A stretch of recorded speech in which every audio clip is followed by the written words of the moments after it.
views, information, or opinions expressed during the Geeks Under the Influence podcast are solely those of the individuals involved and do not necessarily represent those of RVA Magazine, Loot Crate, amzn.to, or their employees. Listener discretion is advised. Fuck off if you don't like it.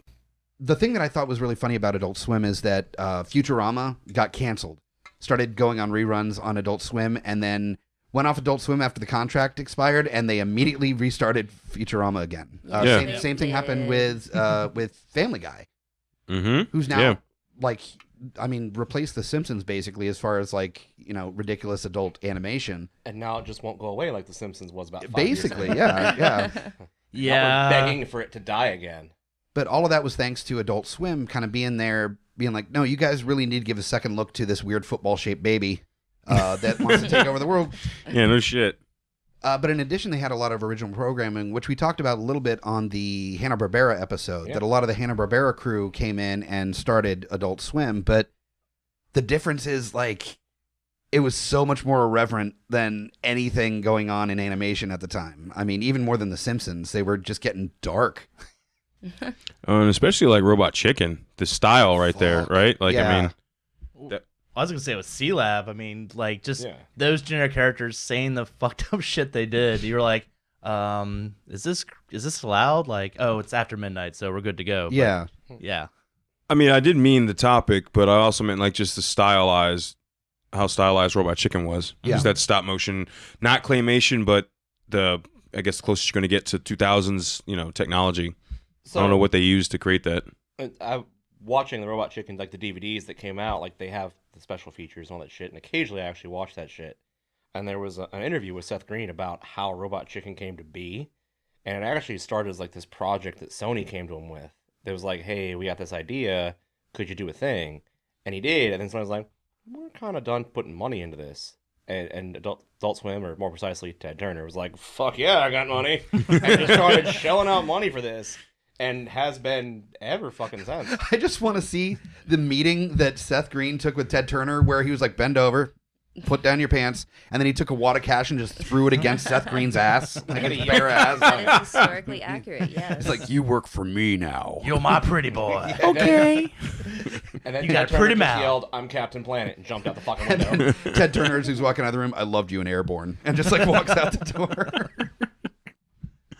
It's an underappreciated movie. I love how every season of Adult Swim they make a joke at the end of the season about getting canceled. Every season. They come back.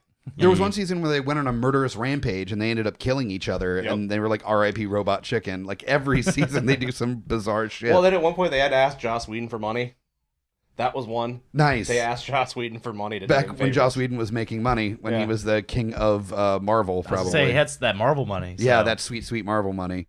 But tonight we are not talking about Marvel money. We are talking about that sweet, sweet William Street money, which is basically nothing, I'm assuming. But what it is a creative outlet to a lot of really funny people to do kind of what they want without a whole lot of strings attached to it. That's why Adult Swim has lasted as long as it has, is because of the just absolute absurdity that comes along. Can we say Assy McGee?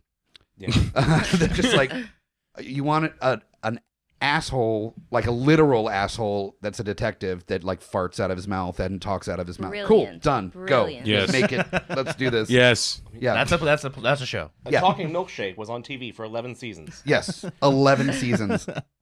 A meat wad.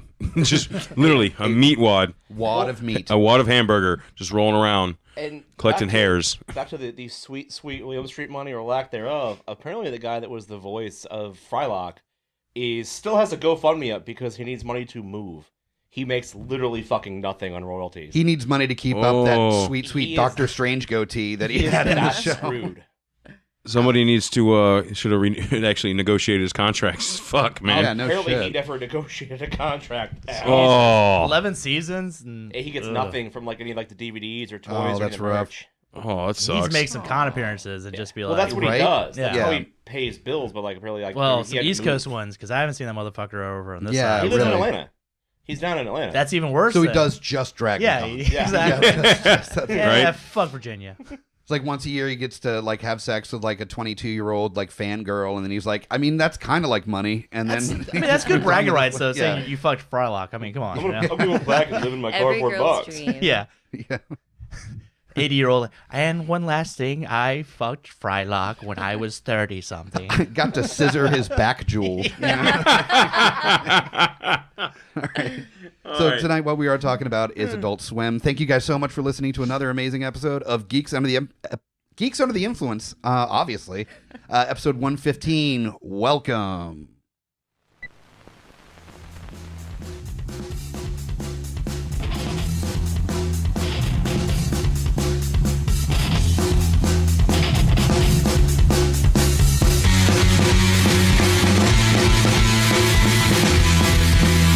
Geeks Under the Influence. We really got to get moving on this because there's so much shit to cover, and I really want to at least touch base on a number of different topics before we get moving. So thanks yet again for joining us. Let's go over the panel real quick before we get started with anything else. To my left is the man guaranteed to offend just about every single one of you listening. Man that you can see on a few episodes of River City Shit Show on YouTube. I don't know when the fuck we're doing anything with that anymore. Yeah, but you know, there's still at least a few episodes out there on YouTube. Yeah. So check him out. The Cron is here. Howdy. Yeah, wearing a very appropriate booty hunter hat. I can guess what one of your favorite Adult Swim shows is. Rick and Morty. Yes, Rick and Morty, definitely.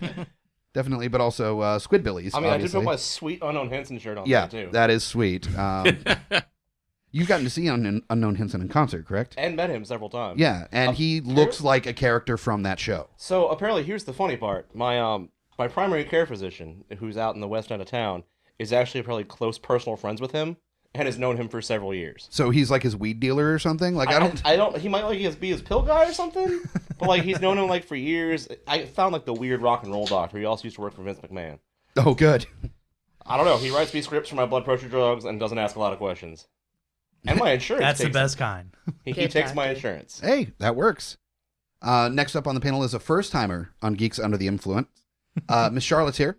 Hi, guys. It's my first time. Be gentle. I don't know about gentle. We'll at least lube it up beforehand. First half will be gentle. We'll spit on it for you. Yeah, you'll spit it on it. We'll spit on it. Yes. Yes. That's sharing and caring. Now, you are very familiar with Geeks Under the Influence because you are betrothed. You are married to... Betrothed.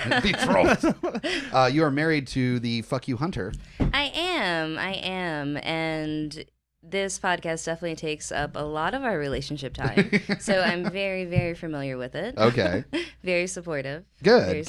Well, I'm very happy that we were able to get you on for an episode. Yeah. I've been told that you are very well versed in Adult Swim. So primarily, definitely the Venture Brothers and Futurama, which has been blessed to mankind from the gods. Yes. And I'm very happy to have a platform to speak the scripture of such things.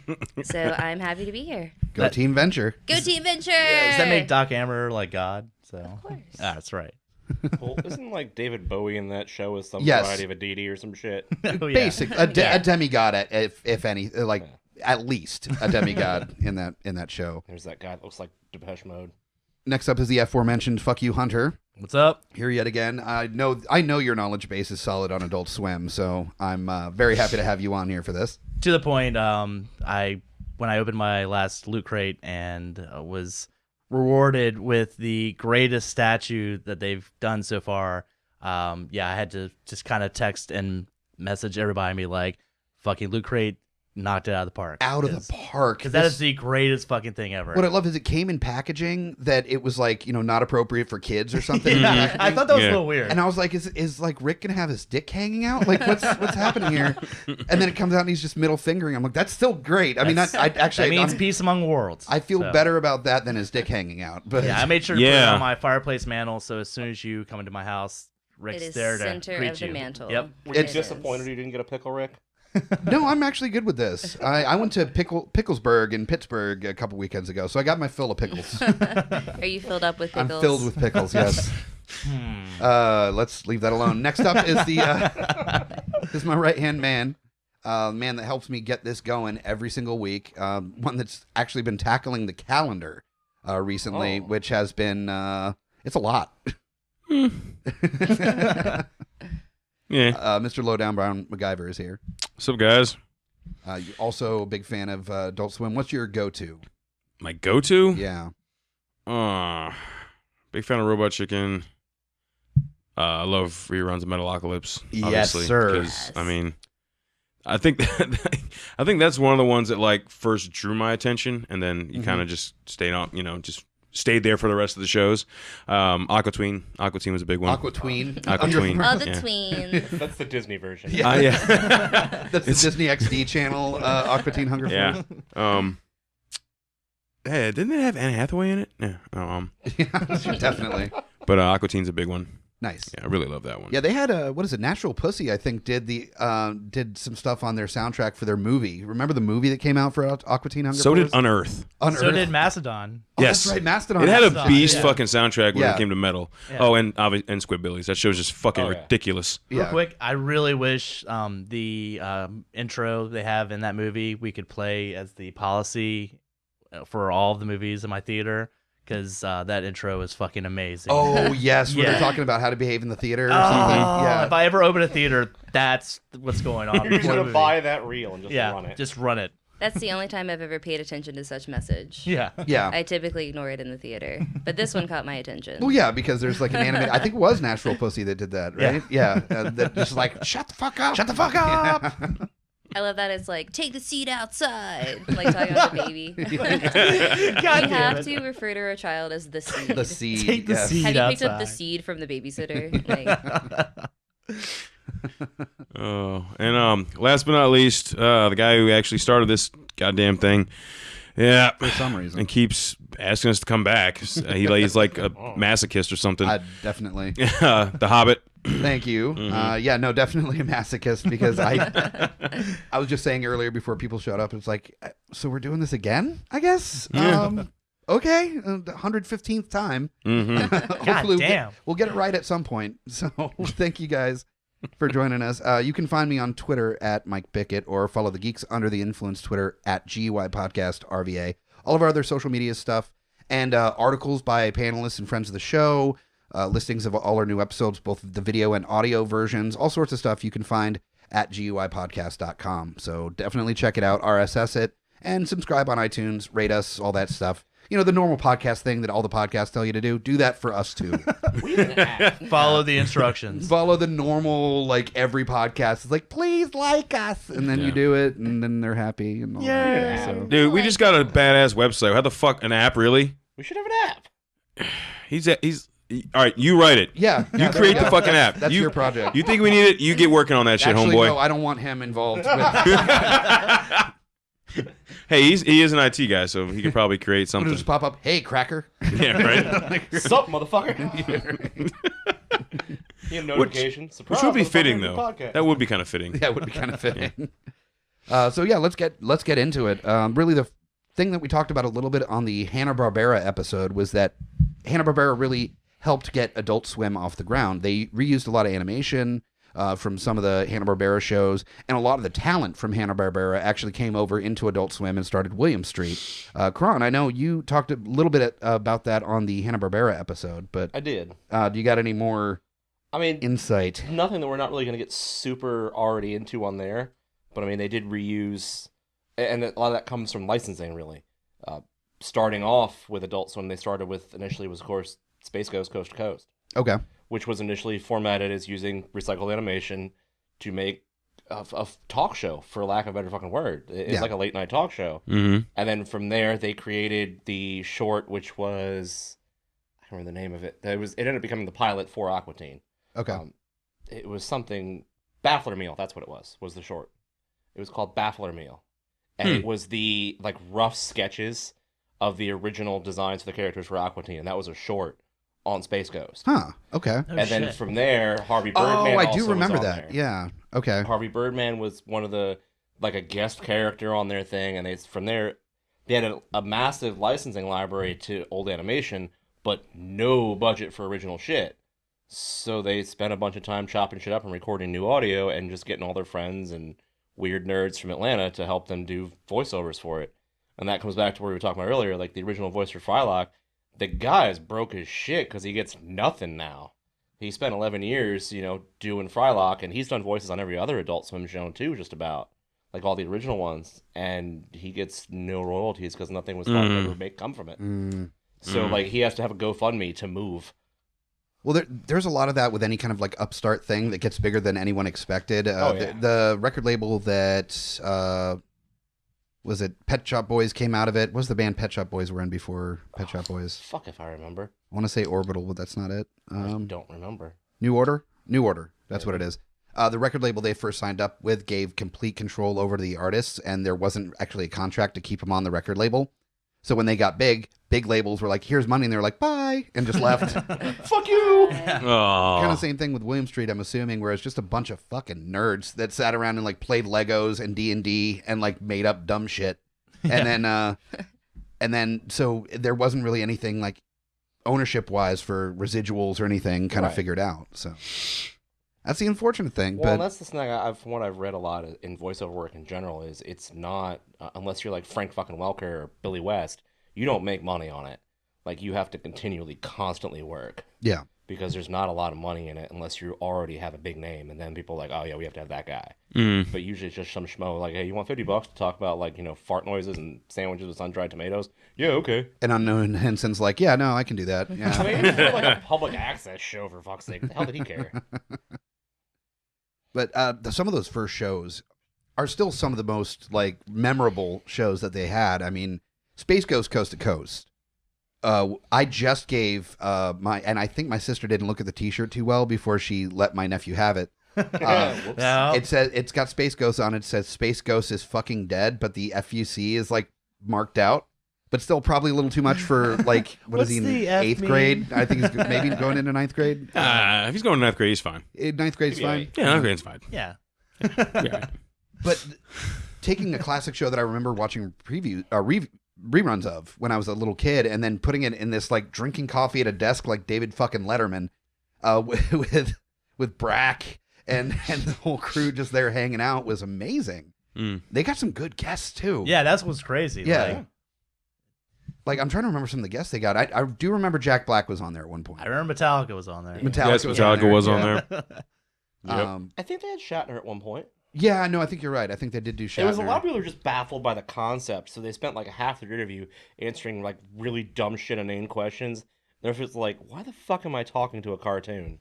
It's like the rest of the interview. And nowadays, that'd be like a second nature thing. It's like, yeah, it's just a weird thing, probably internet. I don't know, whatever. Anyway, and just move on. Well, and it also helped launch some people's careers that we didn't realize were on it until later. Like, you've got Harvey Birdman was Stephen Colbert. Oh, that's right. And wow. Like, no, I didn't know that. He was. That was Stephen Colbert. He was on that. Steven, he was on it. He wasn't Harvey Stephen Birdman. was. He was the guy with the eye patch. Oh. But he was the boss. He's on. His voice is on a lot of Adult Swim stuff. Yeah. I mean, Venture Brothers. He's but voice that was on there. Like where he really kind of started, because that was when he was still on like Strangers with Candy and was going nowhere. Because he didn't really the Daily Show didn't take off till really the Bush years. Mm-hmm. So at the time, it was just another bullshit Comedy Central show that no one cared about.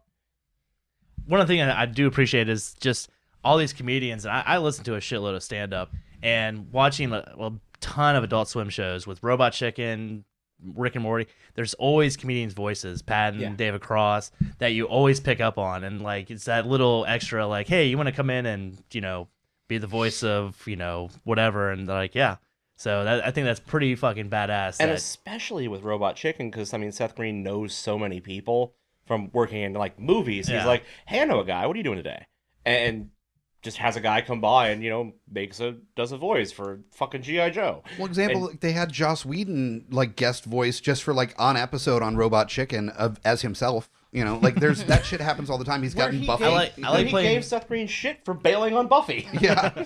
I like playing the guessing game with Robot Chicken sometimes where you're like, God damn it, I know that fucking voice, and you just have to wait till the speed credits where they don't give you a lot of time. You gotta just kind of read through like, all right, good. That's who that motherfucker was. One of my favorite Robot Chicken episodes ever is when they did the Fast and the Furious meets Smokey and the Bandit, where it had Burt Reynolds and Vin Diesel like doing the thing, and it was like wacky races on fucking crack. It was ridiculous. That was one that had chips in it too, and he would run around with no head. I think so. Yeah. But that's the beauty of Robot Chicken is that they're able to combine so many things together. It's kind of like the Ready Player One of of animation. Speaking of chips, Eric Estrada was on C-Lab. Was Oh he? shit! Yeah. Who did he play? Ah, shit. He played the guy they kept making fun of, Eric Estrada, all the time. Oh, nice. Like he did pretty much his own voice. That's awesome. That's awesome. So speaking about Robot Chicken was 2005. Yeah. Is that correct? Whereabouts, I think. Yeah. 2005. Ish. Okay, sorry to freak y'all out, but in 2005 I was 14 years old, and Crump for my birthday got me a Robot Chicken DVD, season 1 of Robot Chicken, and I was like, "What is this? What is this?" That's pretty good for 14. Yeah, like 14's a pretty good age for that. I was a pretty cool kid. And so I started watching it, and it has so much like pop culture references that is obviously like before my time. And that's how I got introduced to it. And I just found so much humor and so much education like in the show. I was like, what is this? What is Adult Swim? What is more? What is more? And Robot Chicken's a really cool show to just kind of like spread out all of this amazing, hilarious pop culture that otherwise I would be uneducated about, and I was able to like experience, through Robot Chicken. So I thought that was a really cool part of my childhood. Nice. Another show that I was obsessed with. Actually, the first show that I ever saw on Adult Swim was, we mentioned C-Lab 2021. That the first time I ever saw it, and I think I mentioned this on the Hanna-Barbera episode, but it bears repeating, is that that Murphy is running over somebody in a golf cart. And then somebody ends up getting like crushed to death with a vending machine later on in that episode, and it's just like bizarre.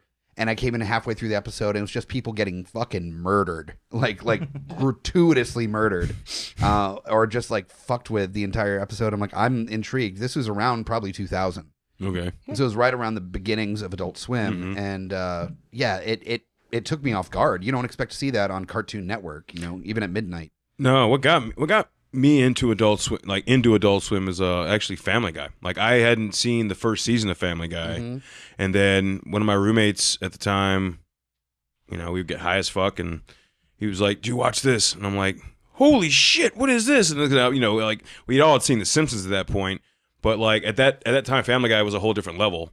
And then seeing it there, and then like once you watch that, and then it was like Adult Swim popped up. I'm like, what's this? And then you just keep watching, and you get all the other shows. It was fucking great. I think the first real like Adult Swim show that like became almost a cult in my house with my roommates was Aqua Teen, and the combination of weed and Aqua Teen, we would just watch over and over again the episodes because there's so many line jokes, inner jokes in there that first season. I remember going to pick it up and then going, "Oh, I'll pick it up wherever."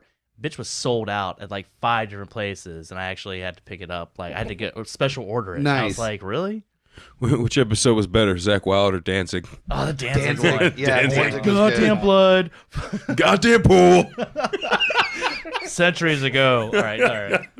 What I loved about Aqua Teen is that they set it up like it was this like force of like fast food that was gonna like come and like save the day. They even had the danger wagon. They did nothing. I was waiting for an episode where they're like, "Oh, I guess we got to fight a thing," and no.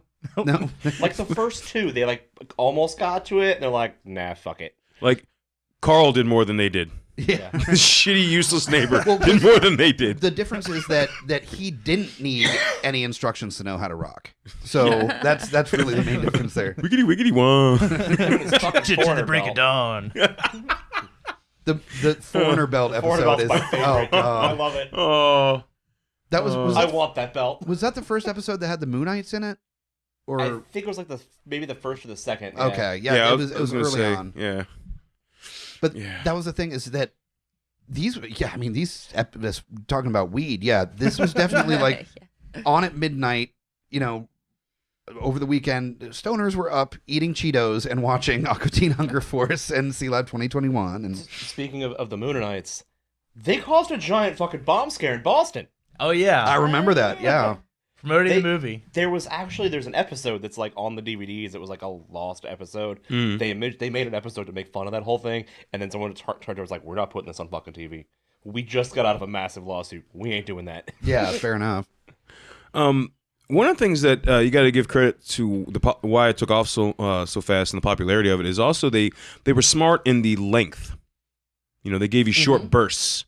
You know, aside from Family Guy, everything else was like 10, 15 minutes. Yep, Yeah. whereabouts. Kind of side note that's kind of funny. My friend Sean was obsessed with the show to the point where he had his email address as meatwad5000.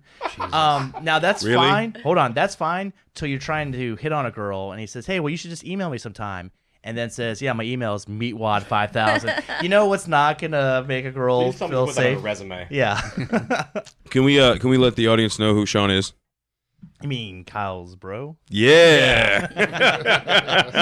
But just going, yeah, like I really want to talk to you sometime. Here's my email. It's meatwad. Just that Meatwad. right there. The conversation stops right there. Like I don't think that's. But that's like a common email thing. Like I used to have like an email address that was like misfit something or something stupid from when I was younger. Misfits over Meatwad, dude. Come on. Like, Well, no, but also when it was my only email address. So then you're going to fill out like resumes, and it was like. I'm sorry. As a female in the room, if someone hands me an email that says meatwad, my first response is to feel threatened and scared. You can audibly hear her vagina slamming shut. Vagina. That's what that noise is. It's not the feedback. That's what it is. it's like mine might be weird, but at least it's like something cute. Like mine's Gizmo.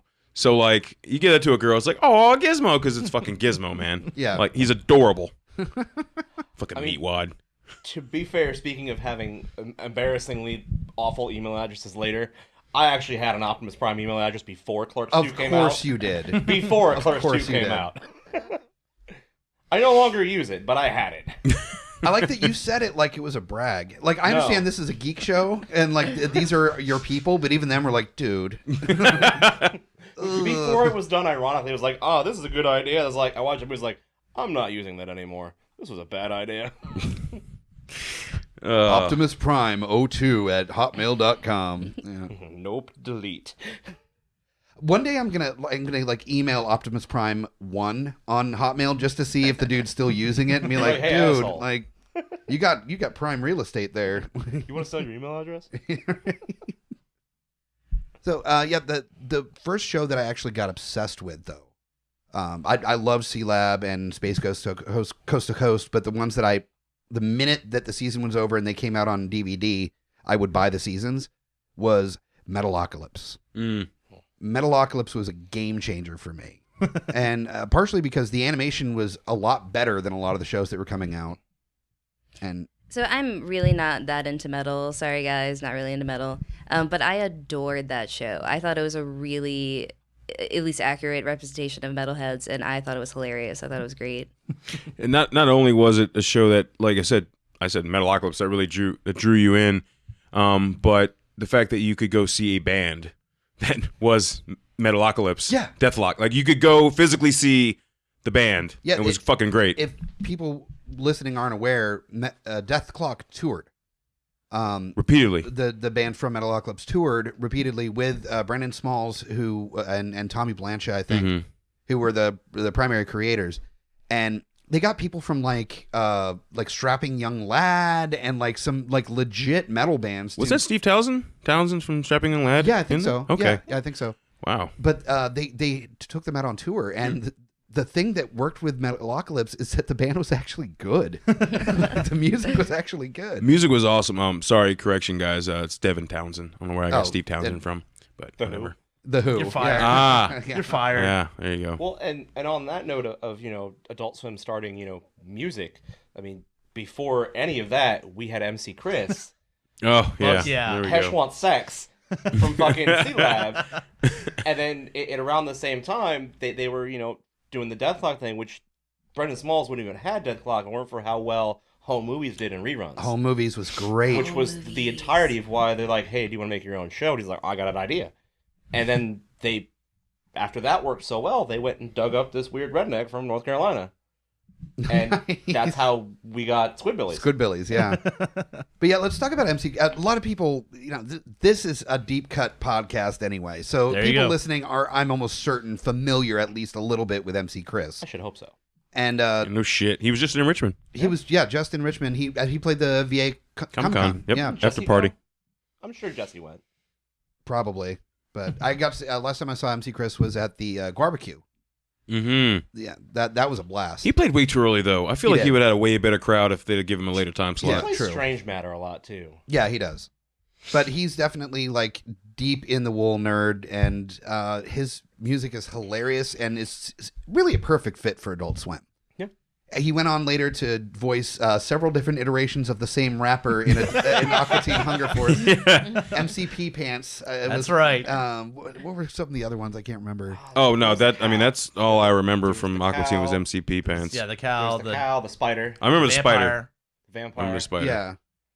God damn it. Was it like a baby or something? I think there was a Yeah. baby in there too. Yeah. It But- started as a baby, and then it turned out that the baby was just a cover for the spider that was trying to eat Meatwad. But he's That's still right. wearing diapers. Still wearing diapers. Still wearing diapers. Like I just thought that was a gag that the rapper MCP Pants from Michael Teen. I didn't know it was a real legit rapper until I saw Zach and Miri make a porno. When I saw Zach and Miri make a porno, I'm like, oh shit, okay, this guy's actually a rapper. His And Star then Wars rap. yeah, Star Wars rap. And then I actually listened to his shit. Even that on Aqua Teen in general, like they also had Schoolie D did a lot of the narration and the original song That's for right, it, yeah. who was already also an established rapper.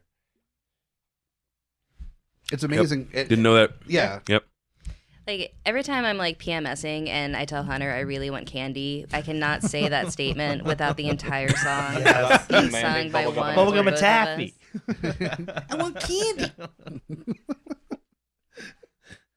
Now it's just gonna run through my head the rest of the time. Thing is, I think about. I actually this past weekend I visited with my family and I was talking to my mom about how generationally I'm getting to the age where I'm like, you kids these days with their dumb shit they watch, you know, I'm like the bottle flipping thing I don't get at all. Like it just makes where people like flip the bottle and try to make it land like bottom side down like on a table. You know How what's is that sad? different I than don't even Flip know Cup? what you're talking about. Yeah, I don't know what you're talking about. It's a thing on the internet and people do it. And Do they do it with the spinner in one hand? I know about the spinners. It's probably a I've spinner. heard about these spinners. Fidget spinner in one hand. And a vape. And a vape, yeah. Some Red Bull. Fuck you, sir. But it was the same response that my mom had when she watched me cracking up to Pee-wee's Playhouse. And that same irreverence, that same kind of comedy, that just bizarre, absurd, random comedy really translates over into Adult Swim. It's that same kind of tone to the point where Pee-wee's Playhouse even did reruns for a little bit on Adult Swim. Yeah. Yeah. For a little bit there. Because it's a perfect Wow, I forgot fit. about that. Yeah. It was like right after everyone forgot about that time that Pee Wee got caught jerking it in the theater. The dude was just relieving himself, all right? Leave him the fuck alone. I mean, there's a 60-foot pussy on the screen. What are you He supposed to wasn't do? dressed Exactly. up. He wasn't dressed up like Pee Wee. That would have been fucked up. He had normal clothes, just doing his You business. gotta wonder if he did the laugh, though. I know. The secret word of the day is jism. Oh! Now, if Oh he my was in God. his full Pee Wee outfit, like you kind of would have give him a high five though, because that would have fucked anybody up. Well, the thing I is, mean, it could be weirder. It could have been Lawrence Fishburne. he started as Cowboy I want to Curtis. say it was a Groundlings character out in L.A. He was part of the Groundlings, the improvisational troupe, and that was a skit that he used to do as this character, and it was incredibly dirty. And then somebody came up to him and was like, "Hey, this would be great for a kid show," and he's like, "Really?" Well, and they put it in Cheech and Chong. Yeah, I was gonna say One of Cheech their and movies Chong, yeah. Before Pee Wee's Playhouse ever existed. Yeah. Like, he stole their money and he was just fucking wacko. His writing partner was Phil Hartman. The whole Go figure. Pee Wee's Playhouse thing came about with him and Phil Hartman. Yep. And later on, Phil Hartman went to Saturday Night Live. He did Pee Wee's Playhouse, but that's kind of crazy. Those two just came up with this concept Yep. and it blew up. Like, and then you get Tim Burton directing like your first introduction on the big screen. Oh, yeah, the Need movie, that. yeah. But you look at, the generation that fell in love with Adult Swim, or the same generation that fell in love with Pee-wee's Playhouse when they were kids. So it kind of translates well that you're going to look for like adult versions of this kind of irreverent, random, weird comedy. We grew up with, Pee Wee's Playhouse and Ren and Stimpy. Yeah. And now we have, a dirty talking milkshake swearing at a meatball. and his redneck neighbor in sweatpants bitching about some asshole in his pool. Like you look now even to the cartoons that are really popular in Adult Swim right now. The one that's probably above and beyond, we just got the figure from Loot Crate, is Rick and Morty, which is like an alcoholic Back to the Future. Like, amazing. but mixed with a little like Doctor Who, Yeah. for good measure. And it's so utterly bizarre and it's brilliant. You can hear the pure genius of the writers in the storyline for every single episode. It's insane. But it's so dark and weird and random. Like, I want to sit down with my mom and be like, this is what I'm watching now, and her just like worry about maybe getting some like therapy. Get for you some me. Meeseeks to help you out. Yeah. You know that a lot of it's also entirely improvised. Oh yeah, I can imagine that. The cable ones. Yeah. Those are they pretty much nothing's written down. They just fuck around. You can hear them cracking up. It's like the Two Brothers trailer where they're pretty much going off and they're literally cracking themselves up. It's just a challenge to see how much they can make so much ridiculous shit. Yeah. It's such a brilliant show, and like I really appreciate what you were saying about you can just like see the genius coming out. And I really think that Rick is a really just incredible just role model and just person that like high school seniors really relate to and appreciate, just to get angsty and to try to hashtag think deep and really get into it. And I think it's a really sort of powerful show. It's very brilliant. It makes you think and it makes you feel rebellious and against the norm. Pretty cool. I think something that it actually carries over from the Metalocalypse conversation as well is that a lot of these, and Aqua Teen as well, where they just went, yeah, I guess we're fighting for it. Fuck it. Like, we're just going to like play video games or like try to eat that mold that's growing in the kitchen or, whatever. Demon sandwich, whatever weird storyline that they're running across. But there's this really solid streak of nihilism that just runs through every single one of these shows where it's our generation. It's people that are just like, well, fuck, what are we supposed to believe in? Fuck it. Like just have fun. One of the things I do appreciate with Rick and Morty and like something like Venture Brothers is that they're standalone, but they're also interconnected. They reference stuff that happens in the prior ones, but you don't need that you're not lost in the episodes. No. But they just slightly mention, oh, that was Cronenberg world. Don't worry about it. Like, there's slight mentions, and then it goes. That Cronenberg world, though. I love that episode. Oh, they mentioned it in the new season, and this won't give away much from the new season, but it's like, I see you're eating Cronenberg. Just. But yeah, I see what you're saying about the majority of their shows. Then you have ones that are just completely just off the rails, fucked up, like Squidbillies. They're like, I don't see a lot of nihilism in that. I just see like.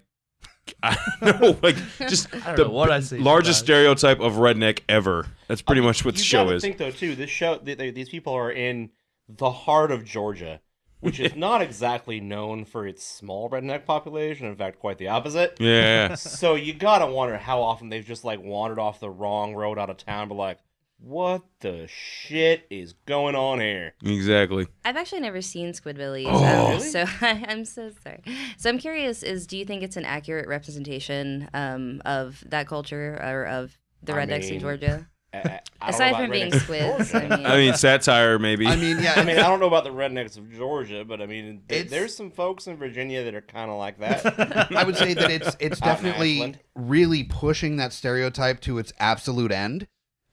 That's not saying that nobody's like that, because there's people that will represent in every stereotype. There's somebody that absolutely represents it. It's just it doesn't cover everyone in that group. Yeah. But Squidbillies are just the be all end all dead end of redneckdom. Being very careful where I go to segue into this, but kind of like with Boondocks and examining that kind of interaction. God, that show is fucking great. It's a little bit smarter with its examination in Boondocks, though, because it talks about like it comes within the culture, understanding the perspective, but also making judgments on it at the same time. Both sides, especially between the two brothers. You've got Riley, and then you've got fuck's the other one's name?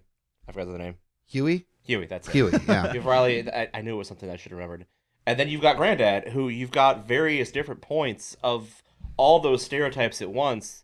That Aaron McGruder had kind of perfected this in the comic strip before they gave him the cartoon. Do you remember when Granddad was possessed by the white man? Holy shit, that episode was amazing. That's another one of those shows that it screams brilliance on like the be all end all for me was the Martin Luther King episode of Boondocks. That's everybody's favorite. Where he comes back and he just like throws down the knowledge on this just like ignorant ass party where people are just like booty dancing and acting like assholes, and he's just like, this is bullshit. Like, you're better than this, and them being like offended and like pissed off at Martin Luther King. It's just like that's kind of the the real commentary of it is like, well, fuck you. It's Martin Luther fucking King. Seriously, he died because never mind. Okay, I'll tell you, he is He's smarter like, than "Fuck you. it, I'm going to Canada." He is smarter than all of you in this room right now. Well, one of my favorites was one where they tried to kidnap Oprah and fucked it up and got Bill Cosby instead. Aw. Or was it they got Maya Angelou, and then they fucked it up again and got Bill Cosby? Or the R. Kelly court case was also a I'm a great... piss on your cat. Where it ended up with like a dance party in the courtroom, and it was Riley's like, I'm done with this. I loved his neighbor across the street, Thugnificent. Because for like 4 or 5 episodes, he was in there and made a bunch of money, fucked it off, did a bunch of stupid shit. And there was this whole like side thing where it turned out he was gay but didn't want to tell anybody. And then like later on, he got a job working for UPS because rap didn't work out. Nice. I was like, that's a social commentary no one wants to touch. There was also the white kids that tried to act thug as fuck, and I think it was Sam Jackson voiced. Yep, it was Sam Jackson and Charlie Murphy. Yes. And they were supposed to be a rip on Donald Rumsfeld was one of them. Because it was Rummy and I forget the other one's name, but they were actually supposed to be making fun of Donald Rumsfeld, which was his whole rant about the absence of evidence is not the evidence of absence. It was entirely rewritten and paraphrased from a press release that Donald Rumsfeld gave about why we were invading Iraq. Oh, that's amazing. But yeah, that's the thing, is that these shows aren't on Adult Swim at midnight because they're like bargain basement bullshit. Some of the best writing that I've seen in animation, period, have come from Adult Swim shows. And it's because they just, because it's on at midnight, they can just do whatever the fuck they want to. And that's where you get the brilliant writing. It's nice to see somebody like Dan Harmon who, you know, I enjoyed Community and kept getting dealt shit deals with that. And honestly, Rick and Morty, he gets to do what the fuck he wants. And he doesn't have to deal with the major, you know, network like he did with Community. And I think he's having more fun. And honestly, I think Rick and Morty's, it's made him more of a success. Funny thing is I don't know if you've heard Dan Harmon talk. Oh yeah, he sounds like Rick. He does the stammer like he does not voice Rick in the show. Well, that comes back to the whole thing is all improvised. Yeah, I think whoever's doing the voice of Rick was just like doing an impression of Dan Harmon to do Rick. But I hate to shout out to a podcast that we're not at all related to, but Dan Harmon actually has his own podcast called Harmontown. It's actually a lot of fun. And you can tell the brilliance because he's in front of a crowd during the podcast and he's just riffing. There's been episodes where they just like beatbox and he starts to like, try to rap and it's super white guy rapping, but it's hilarious as shit and bad, like wonderfully bad. I remember people kept asking him when's the 3rd season of Rick and Morty, and he's like, hold on, I have a song for you. And he auto-tuned and explained, we have to draw it before we can make it, and like literally was dumbing it down but with auto-tune just to make sure, hey motherfuckers, we know you're excited but we still have to draw the animated show in order for you to see it. There was a big article that came out a few months ago when there were delays and delays and delays for season 3, or at least more delays than the rabid fan base were happy with. And it came out that apparently there was an argument between Dan Harmon and his writing partner, Justin Rowland, and they were at odds with each other, and that's why it was taking too long. And he came out publicly and did like a Twitter rant about it, being like, if we were at odds, that would be good because conflict it results in creativity. Like we'd end up with we'd be done already. Problem is we get along too well. And no, if we were having an issue, I'd have no problem being like, that guy's a dickhole, because I did that with Chevy Chase. But you know, like Chevy Chase is a dickhole. Yeah, that's well, it's been long known that he's a dickhole. That's why he's not on Rick and Morty at all. But I like that he went out to his fans and he went, you know, we're trying to get this out as soon as possible. He understood the ravenous fan base. He like spoke to them. He explained that the rumors weren't necessarily true, but also that they were trying. And it was really nice that he has that kind of interconnectivity. I love how they introduced the first episode of season 3 on fucking April Fool's Day, where you question all and you go, they're fucking with me. And I remember calling Charlotte up and being like, I'm at work. I keep seeing this thing pop up on Twitter and Facebook. Just record the next show that pops up on Adult Swim around 11 something. And just thinking, all right, they're probably fucking with me, but I'm going to take the risk. And I get home and it's a new fucking episode with no fanfare, nothing. Just, yeah, we're starting the new season right now on April Fool's Day. Do you trust us? And they fucked with us. Actually did not record it because I didn't believe in it and I wasn't gonna be, sucked in like that. And then I turned it on and was like, oh shit. And it thankfully aired again right afterward. They replayed it and I recorded it then. So I actually got screwed on that. We were downtown drinking at the bar, and I checked my phone and everyone was like talking. I was like, oh well, that's neat. It's on repeat. It'll be on again later. And we got home, and it was like just time for Weeb cartoons.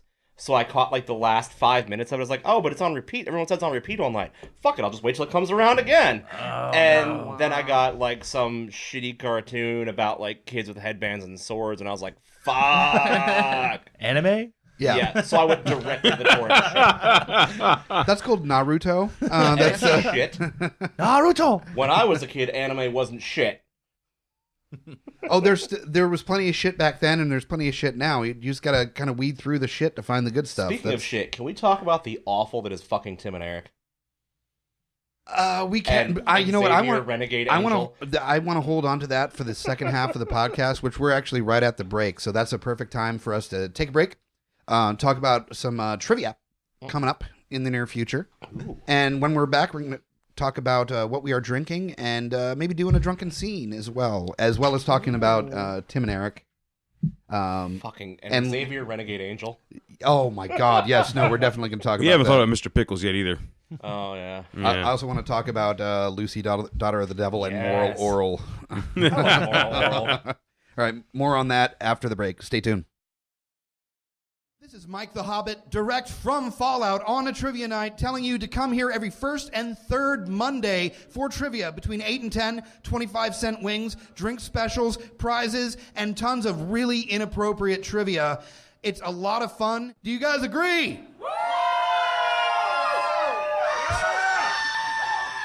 Definitely come out and enjoy trivia every first and third Monday at Fallout. In addition to Fallout, Geeks Under the Influence takes over Wonderland on the corner of 18th and Main Street for Geeks Under the Influence trivia, ridiculous trivia, goofy music, great food, cheap drinks. 1727 East Main. Come and check us out 8 to 10 every second and fourth Tuesday. All right, and we are back for the second half of Geeks Under the Influence, our Adult Swim episode 115. Before we continue on with anything else, I want to give a quick shout out to our sponsors. First one up, of course, is amzn.to. Amazon's been with us for through majority of the podcasts, actually. And they're absolutely fantastic. We talk about it all the time. We got most of our equipment through amazon.com. And you can do the same. Whatever shit you normally get at Amazon, just make sure you get it through the link at guipodcast.com. It's in the top right corner of the homepage and also on our links page as well. Go through the link, clear your cookies, and bookmark it. I got this on Amazon. Did you go through the link? I think I did. All right. I was high as gas one night and ordered it. And didn't realize I ordered it until I found it in the mail. Just make sure to bookmark it, because once you bookmark it through that link, then every time you go to Amazon through that bookmark, then we get credit for anything that you purchase. So that way you're getting the same stuff you're going to order anyway, but we get credit for it and get a little bit of change to put towards new equipment, new cords, microphones, storage costs. This is not a free hobby. So it helps. Every little bit does help. So please shop through the link at guipodcast.com for Amazon. Next up is our buddies at Loot Crate. As you can see right in front of me, those watching the YouTube, we've got a Rick and Morty figure that came on the animation box. The animation box is absolutely fantastic. There was a Ninja Turtles t-shirt. There's a Rick and Morty figure. There was a Bob's Burgers burger recipe book. So awesome. Yes. We had to start on Futurama that. koozies. Koozies. There were Slurm koozies, which I should be rocking two of right them. now. That's Two of them. amazing. Yeah. How did I forget those? Yeah. God damn it. But I might have to look back at Loot Crate. Because, I got it when it first came out, and, the first couple months were solid, and there was some stuff I was just like, man, I'm going to cancel this. But, there's Rick and Morty. I'm really bummed I didn't get a Slurm koozie in my life. I'm telling you, man, it's anywhere between $18 and $20 a month, but you can actually save 3 when signing up for a new crate. Just go through the link on our links page at guipodcast.com, so we get credit. When you sign up, you save 3 when checking out to save $3 on your first crate. And honestly, even if there's a month that you're not really that into, it's presents for other people, or if you got a subscription, you can skip a month. Mm-hmm. That is an option. They let you skip a month. So is that a thing now? That is a thing. It was not originally. That's why I was like, yeah. So if it's something that you're really not into the stuff that they're doing that month, then you just skip a month and you wait until the next month. It's not a big deal. So they're there for the nerds. I've got a bunch of amazing cool shit from Loot Crate. I mean, yeah, if you're watching, there's shelves behind us that are just full of Loot Crate stuff. I can tell you next month, is almost all of her stuff is going to be on that with Lord of the Rings and Zelda. So yeah, it's Kingdom. I think is Kingdom. Lord of the Rings, Zelda, and Adventure Time. is next month. Adventure Time. Yeah, I do like Adventure Yeah, Time. so definitely check it out. You can look at all the different themes and all sorts of other stuff at lootcrate.com, but make sure you go to that site through the link on our links page at guipodcast.com. And that's our sponsors. Yay! On to the rest. Of course, on the second half, before we do anything else, we talk about what we are drinking. So let's cue the music. Here we go. Hey, we're fucking drinking. We're getting drunk. You want to know? Well, here you go. Hey. Did that last time too, actually. That's the first I've heard of that. That's amazing. Oh, yeah. That should be Yeah. my new ringtone. There's several different versions of it. It's become a thing now. That's So It's a treat. It's a yes, weekly treat. I Absolutely. think the episode after he recorded that, we just played that over and over again, and just it was hard to no, continue. we did. We played it like 2 or 3 yeah, times. it was I think. it was a little bit Yeah. difficult. So what we are drinking, normally we have a share, but we're all cheap asses and it's midweek, so nobody's really throwing down too hard this episode. So we can just go over kind of some of the fun beverages that we're sipping on this evening. I am sipping on the Leinenkugel Canoe Paddler. It's a Kolsch style beer. So midsummer, Kolsch is the way to go. No shit. It's so sessionable, easy drinking, just low alcohol content, very easy to just throw back a few and not feel gross as hell in the summer heat. So I'm enjoying the hell out of it. It is 5% alcohol, which is actually on the higher side for a Kolsch. Kolsch's usually tend to be somewhere between like 3.5 to 4.5%. So it's on the higher side. It's, PBR ABV, but way easier to drink than a PBR on a hot summer day. Yeah. Lies. So Speaking of which, I'm drinking the fine American lager, Pabst Blue Ribbon, because it's the people's beer of Richmond, and there's a fuckload of it in my fridge. Because Heineken, fuck that shit. I also have pocket whiskey. Best kind of whiskey. It's Jim Beam. What are you guys drinking on? Yes. I was actually enjoying a grande mocha latte no whip from Starbucks, which was delicious. And then I kind of started stealing Hunter's beer. So I'll pass that on to you. Bold Rock IPA. What are the 3 beers East I Coast usually, Loco. or 3 things I bring in here? So it's I've too early for Oktoberfest. So Yeah. until that happens, Bold Rock IPA It's is got there. the right amount of dry to it. It's just just very delicious. I had an extra $5 to not do the PBR this time. So Nice. Yeah. So That's the only beer that's ever said IPA on the label that I've drank and didn't hate. I actually kind of like that one and get it from time to time. because it's a cider. It's a cider. Because it's a cider. It's not a beer. Fucking shitty but it's hipster beer. really fucking good. It's actually not an IPA as IPAs are with beer. Right, It's right. India pressed apple. Yeah. Yeah. So it's just a slightly drier cider. It's a dry hopped cider. Yeah. Which is awesome. I like it. avoided ciders for the longest time, and then we went, I think Boulevard Burgers, and she got one, and I tried it. I was like, that's goddamn tasty as shit. Mhm. And from there, Have you We're ever here. been up to their cidery? we're planning on it soon. It's So. sweet. If you get up there, if they have it on hand, try the vat number 1. It comes in like a champagne bottle. They do tastings of it. Holy shit. Every time I've been up there to try and get it, it's out of stock. They can't get it to buy it, and it's never makes it to the store. All right, Also, number 1. right down the street from Bold Rock, there's another cidery called Blue Toad. And the last time we were up there, they had a bourbon barrel aged cider. That I've had a couple of those from different cideries, but the Blue Toad bourbon barrel aged is my favorite out of the whole like swath of ones that I've tried. And it is delightful. And their flights, it's like $12, and it's like 8 or 9, like Holy shit. like 4 or 5 Here's a ounce flight. pours. Yeah, Get a Uber they're to pick you up. Serious They're pours. new then. They weren't there last time I was up there. Yeah, Blue Toad. It's like maybe a quarter of a mile from It's like between Devil's them, Backbone. actually, like I was between gonna say, them, I think Devil's we went there Backbone. for. Was that where one of the places we went for his? Yes. thing? Yes, Yeah. it's between Bold Rock and Blue Mountain. Okay. Yeah, because Yeah. I mean, we went up there. We did Wild Wolf too. Was up there. Yeah, they Wild Wolf's got in between some those two as well. solid No, Blue movies. Toad's been there for at least like 3 years. 2 or 3 years. I We think, went yeah. when your birthday. We went there too. I Did don't we think go we there? Didn't we? went up there. I thought we did. No, I think we tried to, but it was closed. It was Okay. just about There's- to open because they were changing locations like around the corner. Because they had the small place by Devil's Backbone. Yep, Yep. that's right. Okay. There's That's also right. the Silverback Distillery. Yeah. Awesome. Oh, we were there. gin. The, I what's love it, their Route gin. 151 that it's all on The that. Brew Trail. Yeah, Yeah. the Brew Ridge Trail. It's absolutely. We've done interviews. We've talked about it at length. It's well worth it. So yeah, Alcohol. where Bold Rock comes from. Alcohol. Next Hard up liquor. is Lowdown. What are you drinking on? I got 2 different beers. I got a Port City Brewing Company's Optimal Wit. It's a Belgian-style white ale brewed with spices. It is definitely a amazing summer beer, and it's East Coast local, brewed in Alexandria, Virginia. Coming in at a 4.9. Okay. Very sessionable, delicious. Hell yeah. If you like Belgian-style white ales, which I do. So. Yeah. And the other one I'm drinking is a Kolsch. As Hobbit mentioned, it's the perfect summer beer, and mine's coming in at a 4.8. So yeah, Okay. higher alcohol, and it's by. I never know how to pronounce this right. Schwafly. It's wait, what? Schwafly? Schwiffy. So the L is a W. Schwafly. Schwafly. Schlafly. Schwaf. Yeah. You gotta say it like Sean Connery. Yeah. Schlafly. Schlafly.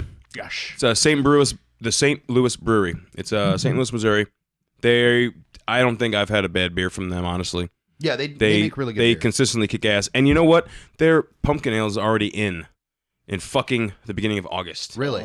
I'm not trying to drink pumpkin beer in August. I'm not trying to drink pumpkin beer ever. I mean, I have air conditioning. Hey. Nah, dude. I gotta wait till at least September. I'm picky with the pumpkin beers. If it tastes like somebody poured pumpkin spice into a beer, then fuck you. Star Hill.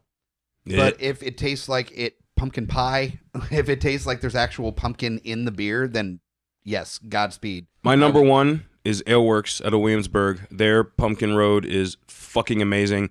Second would be Schlafly's. Okay. I can't Yeah, with that Aleworks beer. Pumpkin Road is the best, Nice. hands down, pumpkin beer. All right. So Over Southern Tier. that is what we are drinking tonight. And now on to what is normally setting off the derailed shit show that is the second half. Let me chug Yeah. this real quick. Yeah, you're going to need to. We're talking about making a drunken scene. Making a drunken scene. We are ready. It was funny. This came up as a it's something that popped into my head when we were in Pittsburgh. There was a band that opened up. We got to see the Super Suckers when we were in town. They were coming through, and a local band called the Cheats that I'd seen at Heavy Rebel Weekender before opened up for them, as well as a band called Upper Crust, which dresses in powdered wigs with white face paint with the fake mole mark and That's with the amazing. the foofy sleeves, and they have albums like Let Them Eat Rock, and they sing about basically how much better they are than the normal poor Holy people. shit. I was And- kind of hoping they were a crust punk And band. it's straight up like AC/DC ripoff, like balls out rock and roll, but aristocratic. And I'm going to have to check this out. they're from Boston, and they were fucking phenomenal. Katie lost her ever-loving shit and bought everything they had. She's got their records, the bag, T-shirt, got stickers, all the things. She was just like, I love you so much, and they were just like, here, just have some. Just started giving her stuff because she was just so adamant about how much she loved Here, the band. peasant, you may have these. Yes. They were actually incredibly sweet guys, but their stage show was just so fucking hilarious, and the music was actually good. So I would definitely check that out. added But bonus. it reminded me of Making a Drunken Scene because it was kind of a Yeah. Oh, where's my tea? yeah. Mm-hmm. So Making a Drunken Scene, we're of course doing stuff from That's easy top. Adult Swim, and so we're going kind of all the way down the spectrum of the years of Adult Swim. The first one up is Harvey Birdman, attorney at law, and we have a conversation between Apache Chief, which will be played by Cron. Howdy. Harvey, who's playing Harvey? Rory. That is Fuck You Hunter is playing Harvey. And that's it, right? That's it for that one. Hey, that's it. That's it. All right. So Somebody's going to have to do the narration. Yeah. whenever you guys are ready. Well, I saved the town the other day, and anyway, I saved the town. And anyway, afterwards I thought, man, a coffee would be nice. but I spilled it on my lap. Uh-huh. And wow, it was hot I'll bet. on my lap. I'll bet. Hotness, crotch, ouch. Yeah, are you trying to say? I can no longer enlarge. Oh, Crosses his leg and winces a few moments. let's all go to the mountains. Composes himself. I'll take the case. Not even the first thing in the morning. You know, little Neeny. It's Yeah, I was gonna say, what the fuck? I was like, it's a little. Were you doing like a Was he trying to do Elvis? I was doing Elvis in way of Jack Black or Jack White from I thought you were doing a little bit of a No, none of that. no Andy It sounded Griffith. like some Bubba Hotep over there. All right, next one up on the list is one of my personal favorite Adult Swim shows, Metalocalypse. This is a big one. I think all of us are playing roles in this one. Yes, this is a fatty. Yep. Their keeper and agent Charles. Who's playing Charles? Oh, I am. Fuck You Hunter is playing Charles. Nathan Explosion is played by Me. Mr. Lowdown Brown. Took you a second there. You forget my name? Yeah, I did. Yeah. And next one up is Pickles. Who's playing Pickles? Charlotte. Charlotte is playing Pickles. Swisgar Squigelf. The same dildos. Yeah, that would be the Cron. And I will be playing William Murderface. So this is going to be interesting. Starting off with Charles. Moving right along. Hey! Listen, I actually would like to go get serious for a moment, okay? If I could. Very well. I think it would be in the band's best interest to hire a Buddhist yoga instructor guy dude. Oh, yeah. Yes, I second that. Oh, really? What would you guys are interested in yoga? Spiritual guidance or... No, because we... Yes! We want spiritual things. Is that really the reason? Yep, right guys? I thought we... Oh, right. Yeah. I'm sorry, I don't understand. What do you need this? We'd like to be able to reach things a little bit better. Right. To reach things. Yeah, reach things. To reach things? Yep, conversation over. All right, we did pretty good. That was pretty good. I'm proud of you. She threw me off a little bit. That was them dildos. Oh, you hear that all the time. Oh, yeah. Yeah, when you tried to sexy talk Pickles, Porn voice, yeah. who's basically like a Wisconsin Axl Rose.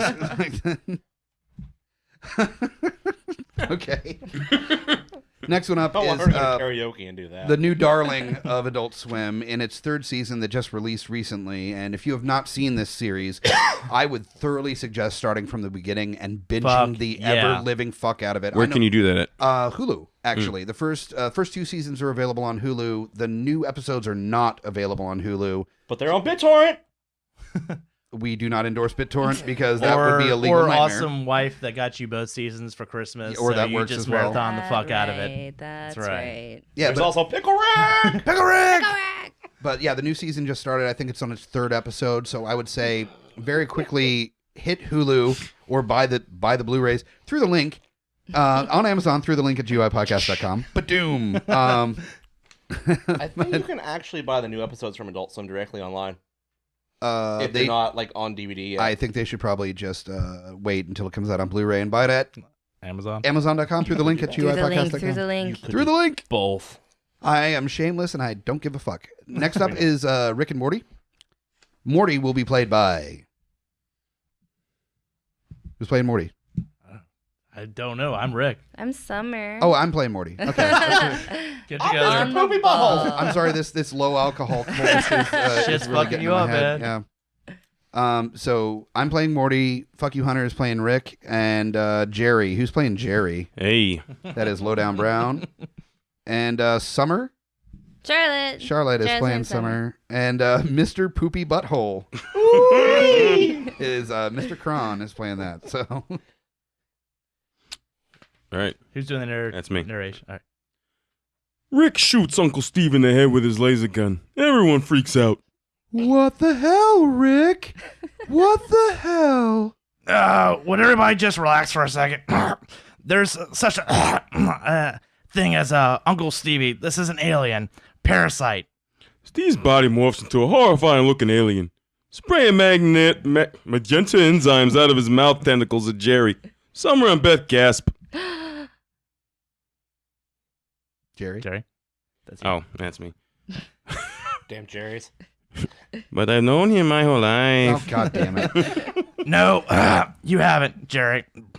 Brings it onto the table. These telepathic little bastards, they inbred everything in memories, and they use to multiply and spread out, take out planets. It's disgusting. Steve wasn't real? He's a real piece of shit. This is a big one. Drops it. Somebody probably tracked it in last week on the bottom of their shoe or on a piece of alien fruit. Someone? Get off your high horse, Summer. We all got pink eye because you won't stop texting on the toilet. But Uncle Steve taught me how to ride a bike. No, Steve put the memory in your brain so you could live in your house, eat your food, and multiply. We could be infested with these things. Burps. Unloads laser clip. So we got to keep an eye out on these zany, wacky characters that pop up. Ooh-wee! Whatever you want, Rick. We're here to help. Oh, thanks, Mr. Poopy Butthole. I always could count on you. Yay! All right. We actually nailed the I was drunken trying to scenes. burp, it just didn't happen. So. No. I heard you try, by the way. Yeah, there it is. Swallow some air, man. Swallow some air. So That's back the on key. to the subject at hand. We are on the second half, so it's definitely going to go off the rails. Let's freeball this shit. Weren't we leaving off with awful shows? Oh no! What did we want to talk about going into the second half? The television abortion that is Tim and Eric. Tim and Eric, known for first Tom Goes to the Mayor, was the Which first. was all right. It was okay. But Tim and Eric's great show, good job. Awesome show, great job. Yeah. I could not find enough weed to smoke to make that palatable. It's a other level of drugs that you have to take for that to make sense. So I've done mushrooms. That wasn't funny. I'll be honest. I find most of the live action stuff is not nearly as good. All as of the live action shit is shit. No, not all of Dreams it. Incorporated was kind of funny. Eagle Heart. I couldn't. You really? I couldn't. Sky Crime. That's all I have to say. Now, I will say, I'll give Tim and Eric, the guys, credit. Their show was shit, but the videos they did for Major Lazer were amazing. There was also Children's Hospital, which I very much enjoyed. As far as larva action goes. Larva action. Larva action. As larva action. All the larva, all the action. Take your seat outside. Take your seat. Fuck it, that's the name of the episode. Take your seat Take your seat outside. Put this seed real far up your butthole, Morty. But there was also that werewolf show where there was the werewolf hunter guy that dressed in like neon fucking green, and he went around like finding werewolves and I like must have hunting them. missed that. This was that a one.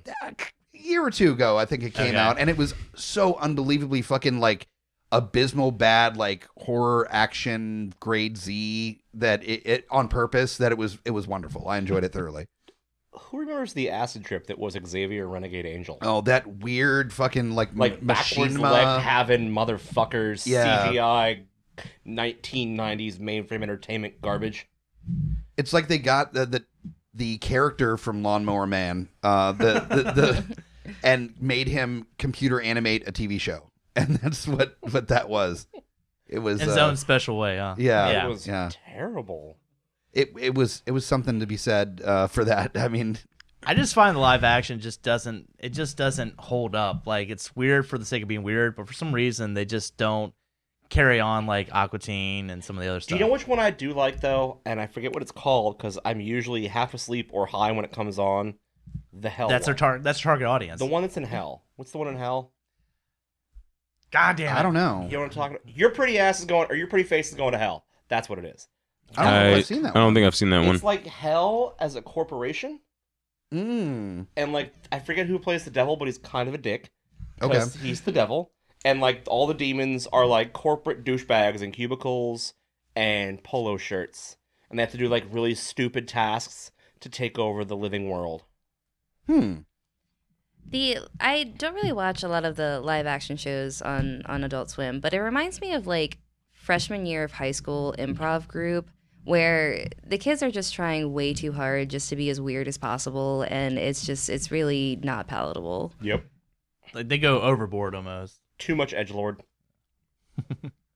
But that's the thing with Adult Swim is that they're not unafraid to try new shit. Yeah. And that's something to be, I've got to respect that a little bit. They're kind of like, as far as Richmond breweries go, they're the Strange Ways of of late night animation, where they just try a bunch of shit and some of it sticks, some of it doesn't. I definitely appreciate like what they're doing, but it's not all great. No, that's true. And it's funny you mention that. I think that's part of it too, is because right off the bat when you're going into that, it's late night and all that, you already have this like strange kind of feeling watching these completely off the fucking wall cartoons. You know what I mean? That is part of it. Like if you watch it for the first time during the day, it's got a totally different feel than if you watch it late at night when it airs. Absolutely. You know what I mean? You're like half asleep, or You're half lit. You're something. Right. Yes. Well, especially because they put a lot of these live action shows on Sunday, because I know no one's watching late night TV on purpose on Sunday. So like you get a lot of these like really bizarre live action shows on a Sunday, and you're not so much that you're half lit or you're busy fighting off Saturday's hangover still, or in my case you might be fully lit. But you're also like just about there on the edge of sleep, because I mean I'm not gonna lie, when we do it at our house, we watch TV downstairs till like 10:30, 11. We go to bed. We either turn on Adult Swim or turn on something from the media server and watch it and pass out watching it. So yeah, you start off with Family Guy and King of the Hill and American Dad, and then you're like, oh, by the way, here's like Dream Sleep Incorporated, whatever the fuck that show was, and I'm like, I should have done more ass before I passed out. See, unfortunately, as I've gotten older, I've had less of an opportunity to actually watch a lot of Adult Swim because my Betty by time has gotten a lot earlier than it was back when I was in my 20s. And You old man. No, I'm 36. I'm now slowly like out of the fucking the main age group of what they're looking at for Adult Swim. You're still not the oldest person. That is true. We don't need to talk about Is that. it me? Let's Am just I keep the it down, oldest? all right? Yes. Let's Sure. move on. Yeah. Move on. There's no reason to talk about ages. It's definitely not the person married to the youngest person in the room. Definitely not. Definitely Or the not. silver fox over there, right? Yeah. The silver fox. Yeah. It's definitely not Jailbait McGee. But we're not going to call anybody out, so let's just continue on. With, No reason to. No reason Yeah. to whatsoever. But I'm looking at the shows that are coming out now, and they're definitely. I'm out of the age group at this point. They're aiming for the 20-somethings with these shows, and they should be, honestly, because I'm not staying up late half the time. Yeah, who else is up at 3 a.m. When I get- smoking weed and doing roofies? When I get a chance to, normally I end up watching something on Netflix or like some movie that I'm trying to finish up before I go to sleep. Occasionally I'll pop on Adult Swim, but it's got to be a destination show like Rick and Morty. But again, they're smart with Rick and Morty. That's not a 1 a.m. show. It's right at No. 11 o'clock. Yeah, That's 11 to 11:30. I believe when Metalocalypse first came out, it was at 1 a.m., which was no problem back then. Yeah. It was not an issue. I was Yeah. normally up anyway. Like 12 years ago. Yeah, something Like like that. 10 years When ago. Aqua Teen was on at 11 at night. And that was 10 years ago. Well, 12 years ago. When Yeah. like it first started, that was their 11. By like season like 9, they were on at like 12:31. Well, the other interesting thing is something like Aqua Teen, where it's like 15 minutes. I mean, they do multiple episodes, 15 minutes. Where something like Rick and Morty, Venture, some of the Boondocks, they're all like half-hour ones. Like, and so it's interesting. They take certain shows where they're like, all right, there's a 15-minute runtime on this, and the other ones they give a half hour to. So Let's talk about the fucking Venture Brothers for a minute. Yes. Because we've only briefly mentioned them, but it needs its own little time to talk about it does. because That there could be is its such own episode. Oh, it very much could. Just like Rick and Morty could be its own episode, or Aqua Teen Hunger Force, or hell, even like Space Ghost or Sea Lab. Robot Chicken could be Robot its own Chicken episode. could Robot definitely- Chicken should be Robot its own Chicken, I think, episode. is a little bit too haphazard to really work as a whole episode. But- It'd just be like, remember that one time? Oh, You know, yeah. like, that would be, The whole entire episode, though. It'd be nostalgic. yeah. that was Remember that funny one when time Optimus Prime told us about prostate cancer? What I love about Venture Brothers is there's Yes. very vague like versions of like Orpheus is totally Doctor Strange. oh That god, was yeah. amazing. yeah. And There's then- so many comic book / pop culture references Oh, in there sure. that I'll be honest, she introduced me to it. And I did not realize the level of what they went into with It comic gets books. So. deep I cut. like the midget and his friend that looks like Depeche Mode. Oh yeah. No, I was actually about to say, it released on February 16th, 2003, and I was 11 years old when it first aired. She keeps doing this. And even at that time, I was very interested, and actually Crump gifted it to me for Christmas for my birthday, and I got way the fuck into it. I actually won a handmade Venture Brother necklace from a Venture Brothers fan club contest, which I'm very, very proud of. Nice. But it's amazing. It's such a brilliant, intricate, just beautiful show. It's like they have Johnny Quest, and it's a Johnny Quest knockoff. But what's so incredible is they really incorporate like a lot of really dark themes into it. Like Rusty Venture's childhood is just full of trauma and PTSD and just horrible traumatic things that happen that evolve into this like drug addiction and really inappropriate ways to like cope with, you know, his life and what's going on. And they deal with and then he does that to his sons. And one of my favorite episodes is Assisted Suicide, where they take such a different like approach to the show, and they really talk about like mental illness, and they really talk about just other serious subjects like that, and just this really interesting way. And I'm getting very excitable right now. And it's just the way they present all this information is just very creative. And what's so neat is that they did season 1 and 2, and they were just kind of doing it, and they're like, oh shit, this is kind of amazing. And they started adding these beautiful little Easter eggs. Like McLeod has been in every single episode from season 1 to 4 in the background somewhere. He's been an extra, you know, in the background. And then they saved him and made him this, you know, really strong character in the end.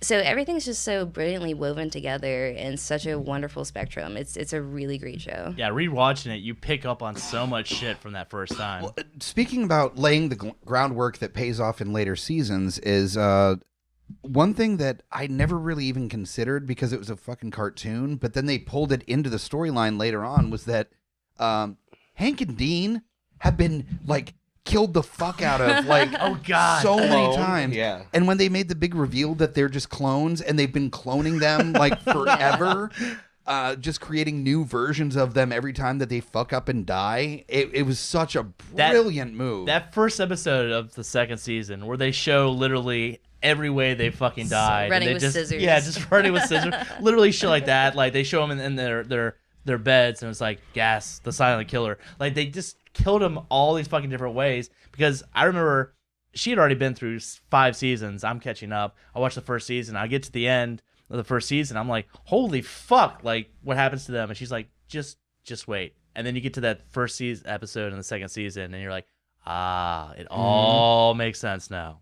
Well, I mean, one of the, like my 2 favorite characters on Venture Brothers is aside from the midget and his friend that looks like Depeche Mode, is of course Quiz Boy, Patrick fucking Warburton, Brock fucking Sampson, and his personal mentor, who was created entirely as like a pastiche of Hunter S. Thompson, which is Hunter Gathers. Oh yeah, fuck yeah, yeah. So Which good. Fantastic character, especially that first episode where he goes to find him in a strip club and he's like as a stripper, but he still has like a beard and like sunglasses and a hat. We got tits, don't worry about it. Yeah, like don't pay attention to this. But even how they address like a lot of like the superhero like tropes, like their knockoff of the Fantastic Four as these dysfunctional fucking mutants that got the short end of the stick. Yeah, was amazing.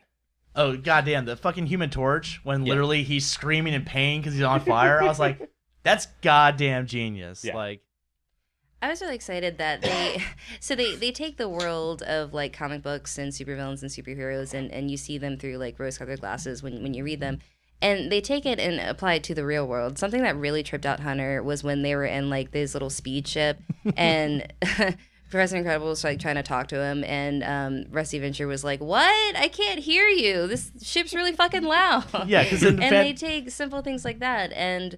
Now what they're doing is they're arching each other and, you know, going through the game. And in a recent episode, they're like, actually, I have a kind of a dentist appointment in the morning. Can we do this later? You know, and they kind of, you know, make it to the real world. That's another thing that I loved about the Venture Brothers is the whole, like, the arching setup where they have the 2 different groups and they are assigned people to arch. We're like, what is it? Hatred. When Hatred was assigned to arch Venture, he was actually very pleasant. He came up and was like, "Hi, I'm your new. I'm here to art you. I'm here to art you. It's a pleasure to meet you. I'm a big fan." We You did a know, it's like survey.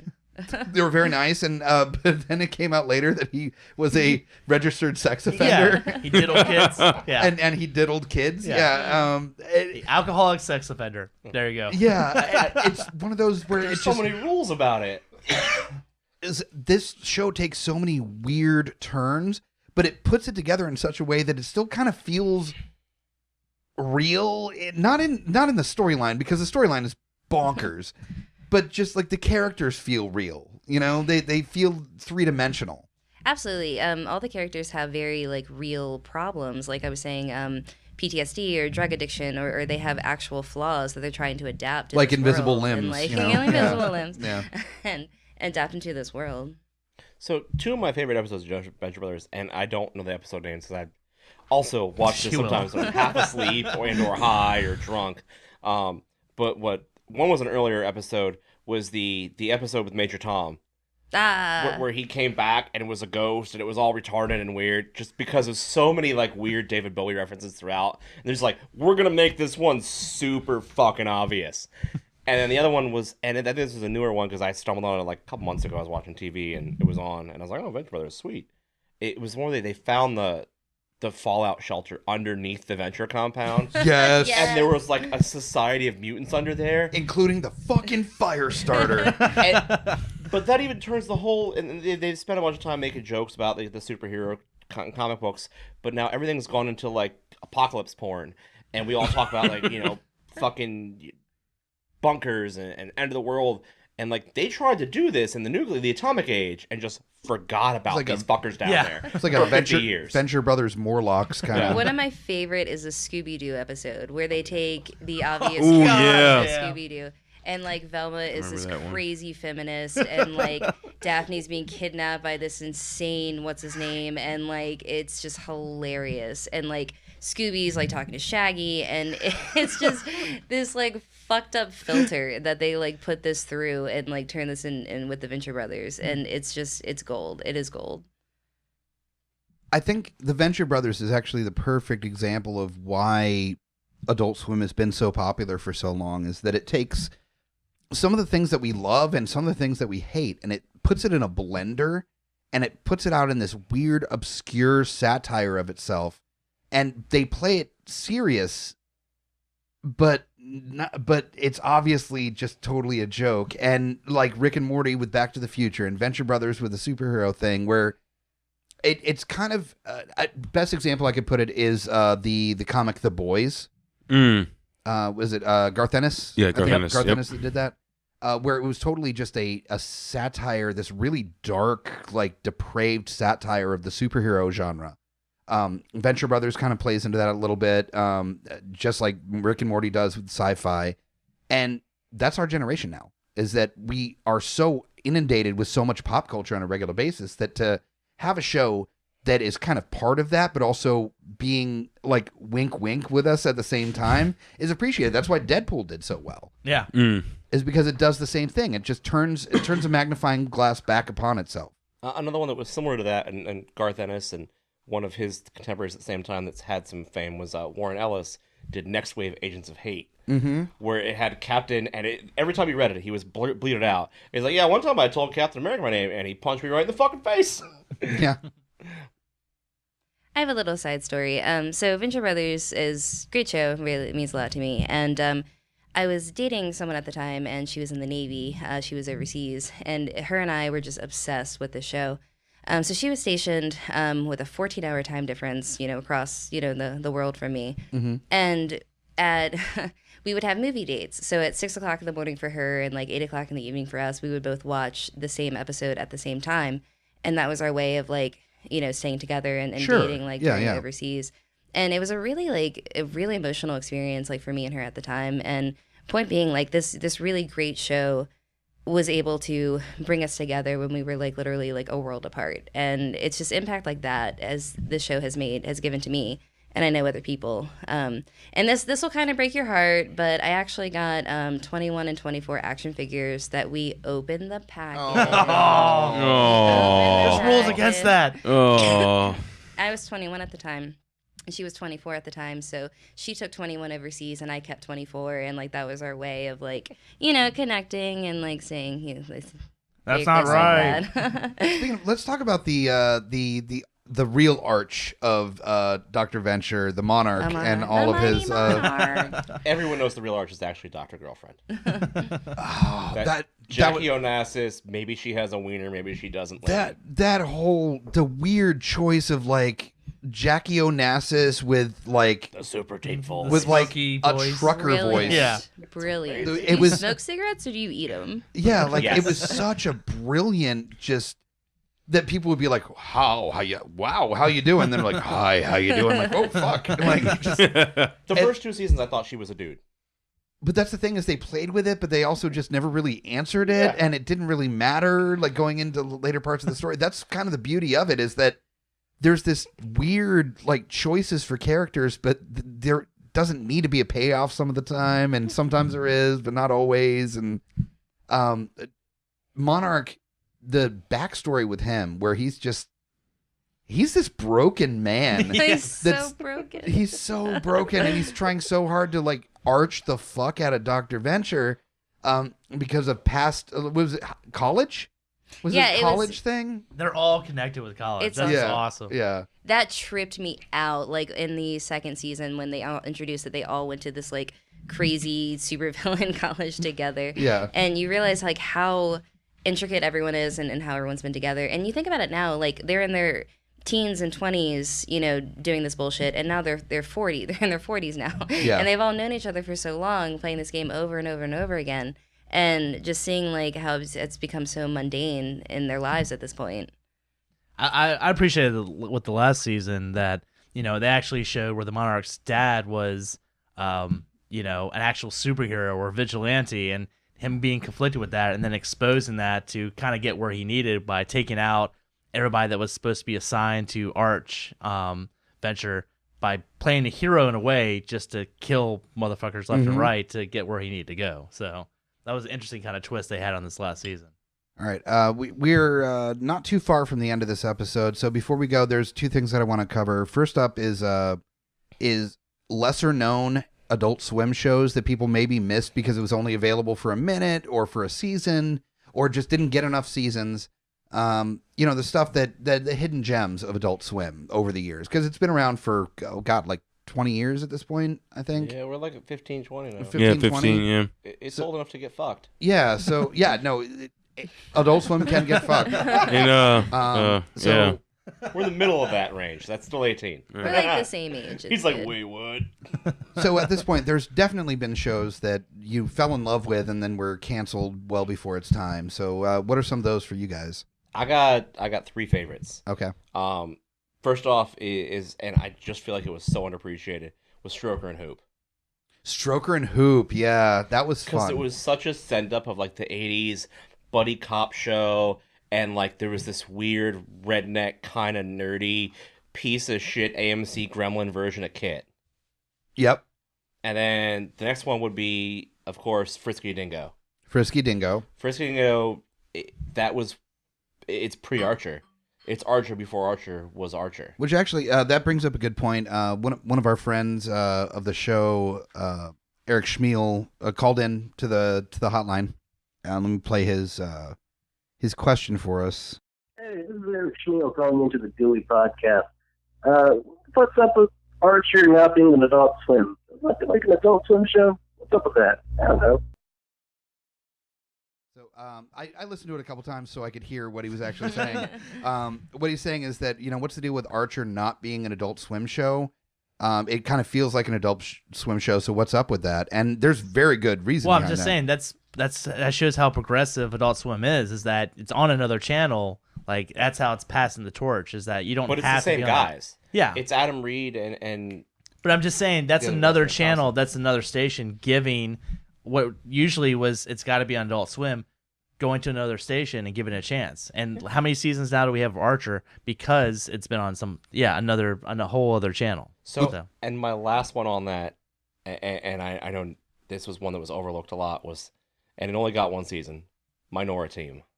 I love it. Oh, yeah, I remember Minora Team. It was so Team. goofy and weird, but I loved it because it was such it was such a send up of every stereotype on every side of the spectrum, and it was just goofy and weird, and this send up of that at the same time as like 70s and 80s cartoons. It was doing two things at the same time. It was showing people of different like mental, physical, and like emotional abilities being able to do stuff that people said they couldn't, but also kind of like making fun of the whole environment around that at the same time. It was a weird show, and it's trying to do a lot. It was such a send up of like identity politics and protest culture, and just being able to take a joke at all the stereotypes that are out there. And so many of them were like, no, you take a joke. Like the Chinese guy that was the leader of the good guys also ran a laundromat. Like it was just so hilariously fucked up. And I feel like it might have been before its time, but at the same time, I feel like in today's climate, like everyone will be pissed off about it. Yeah. But yeah, for the Archer side of things, basically the answer to Eric's question is that they got big enough to not do an Adult Swim show. Exactly. That kind of humor got popular enough to be on a bigger network. I think it's encouraging. I mean, to be on at a better time, and so that's why it's on FX. It came from Adult Swim. H. John Benjamin, who's the voice of Archer, was in home movies, and and he also does Bob's Burgers as well. But like he came from the Adult Swim kind of world, along with the creators of Archer as well, right? Ridin Thompson. Yeah. So yeah, it feels like an Adult Swim show because, well, it kind of is. Yeah. And a lot of the animation team came with them too, because I mean the animation for Frisky Dingo and the very short-lived spin-off The Xtacles is literally what was the animation that made Archer. And the main character is Andrew Cruz from the Frisky Dingo. You pop him in a different genre of spy movies, and that's Archer. All right, so we got to go through real quick the other hidden gems that people appreciate. So I am unfortunately a baby, and I missed out on a big part of the early Adult Swim. But I will say, in Pass the Torch, is I really do miss Futurama being on there. I have a Futurama tattoo. I'm a big fan of Futurama, and it was really nice to be able to see it there. Oh, check it out! Check it out! Oh, nice! Oh yeah. So I missed that, but I'll pass the torch because I'm the young one here. A show, and it was my brief only live action one that I actually really enjoyed, was Eagle Heart.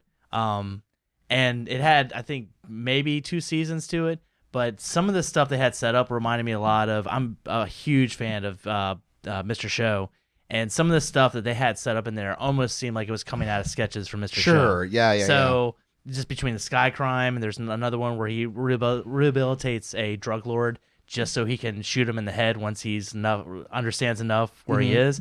Shit like that was really fucking tight. It's Chris Elliott. It takes a little bit to get used to him, but the show's worth picking up. It's honestly the only live action one I would strongly suggest. Okay. I honestly can't think of any hidden gems. Moral Oral. Moral Oral was great. That was good. I was a big fan of Moral Oral because like it was this like classic 1950s dad that like had his scotch at the end of the day, and it was like trying to be like, well, son, kind of like Leave It to Beaver, Walton style, but he was just like this emotionally and morally completely destitute person that was teaching his kid totally the wrong things all the time, and it was fucking amazing. And it lasted a season? A season, maybe like 2 or 3 at I the think most. It was at least 2 seasons, I thought. Yeah. It had some specials, I think. Okay. Yeah.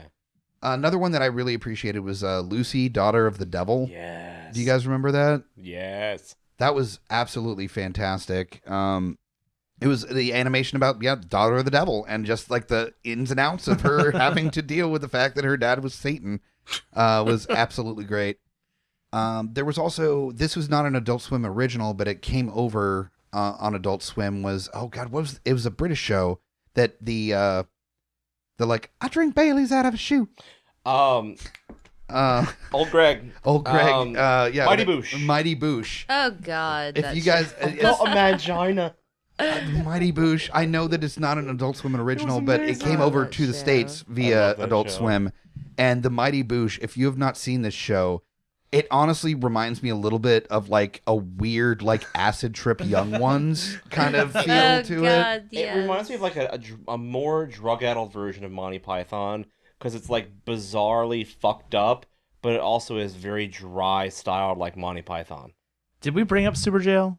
I can't Super remember. Jail. I'm sorry. We missed Super Jail. Super Jail. Super Jail is one that. Super Jail is also that like. You need more than pot for that. I was gonna say, like, or more than pot, but be careful what you take because that show could fuck your head up. You could also be running screaming naked with a chainsaw down the street after watching this show. You don't even need drugs because it's drugs in show form. Is exactly what it is. First time I ever watched that show was actually with Groots, the German from this podcast. It was when it first came out. We had came out around the same time as Metalocalypse, so we were watching Adult Swim. After getting off of Blockbuster, that tells you how long ago it was. Back in the day. What's a Blockbuster? Yeah, Blockbuster. It's this place like a where Redbox with people. People used to take cassette tape versions of movies out because it was like cassette tapes but movies, and then you'd rent them and then give them back. After you were done to a store. Physical form copies. Thing? Yeah. Wow. You say, hey, buddy, I'd like to borrow this movie. And they go, okay, give us $3. And then you'd walk out. And they're like, well, there, you have a good time with that movie, sir. Did you have some sort of scan card? Or we used lasers. I know. It was crazy. Weird. So not even sharp. Came out around that time, and I watched the first episode with Groots, and he looked like his brain was melting during the episode. He started like cry laughing midway through because I think he got confused and didn't know where he was, and he was like really scared and like humored at the same time. Like it fucked his brain up. Like it scrambled. It was like Schwarzenegger in the Total Recall chair where he was just like I mean, the body count in that is honestly amazing because it's insane. I mean, you almost could make a drinking game out of that, but you'd be fucked up by the end of the 15 minutes. It reminded me so much of the Mike Judge's early animation. Like, if you ever watched like the Beavis and Butthead movie where they're like losing their shit with this weird Rat Fink style acid trip in the desert, that was Super Jail for 15 minutes. That was actually Rob Zombie's animation. Was it? Yeah, that was Rob Zombie animated that sequence. I did not know that. Yeah. I mean, it looked like Mike Judge. Like, sorry, I forgot to push up my imaginary glasses when I said that. Excuse me, sir. Actually, I believe that was Rob Zombie that made that. Anyways, yeah, it looked like that, and then I'm high as gas in the middle of the night, and I'm like, I mean, this is the best thing I've ever seen. DVR this back. Can we talk about the sweet intro song and like opening credits to it? Like, God Cheeseburger, damn. the band. It's like I have that song at home. Incredible. And both of their albums. Oh yeah, the first time I ever watched Super Jail, it was in college during college experimentation fun, and I had no clue what was going on in my life or in the television, and it was an interesting experience. Now, just to send us out before we get done here, there's a few cartoons, a few shows that I've seen that seem like they fit. Going off of Shmuel's question to us about Archer and why it's not an Adult Swim show, there's a number of shows that I've seen that feel like they would fit in Adult Swim. The first one that I'm going to put out is Fox started doing an ADHD show or series of late night cartoons a couple years ago. It lasted for like a season or two, and they stopped doing it. But they actually animated Axe Cop. Wow. Yeah. And Axe Cop, those unfamiliar, it was a comic book where the older brother was in the comic book industry, and he got his 6-year-old brother to keep telling him the story about Axe Cop, who's like a regular cop, but he has an axe. And he has a partner named Dinosaur Soldier that's a raptor with like sunglasses and a cop outfit. Straight up Reservoir Dog style. And it's an amazing comic. I've given it to my nephews and they absolutely loved it. But like as an adult man, I'm like, this is amazing. They animated it, and Nick fucking Offerman, Ron Swanson voiced Axe Cop in the animated version. He's got a mustache. I mean, come on. And I think it was like 6 or 8 episodes total, but it felt like an Adult Swim show, hands down. This is kind of just recalled, but does anyone remember Ugly Americans? Yes. That seems like an Adult Swim show to me. Very I know it's much. Comedy Central, but yeah, that was a good one. Speaking of Archer being on FX or FXX now, there was another FX cartoon that felt like it was very much suited for Adult Swim, and I feel like it probably might have been pitched to them and wasn't, was Major Lazer. They pitched that. It started as it's a band. And then they started making a cartoon. It looks like every shitty 80s Saturday morning cartoon. It's very like G.I. Joe in the art. And it's like this dude, he's Rasta as shit with dreads and like these big giant 80s sunglasses and a laser gun for an arm. and he goes and like saves people with the power of industrial music and his hacker friend. That's amazing. Go watch it. It's got 2 seasons. Get really high. Watch Major Lazer. You're welcome. There's 2 I can think of that are on that I noticed. I discovered through Netflix.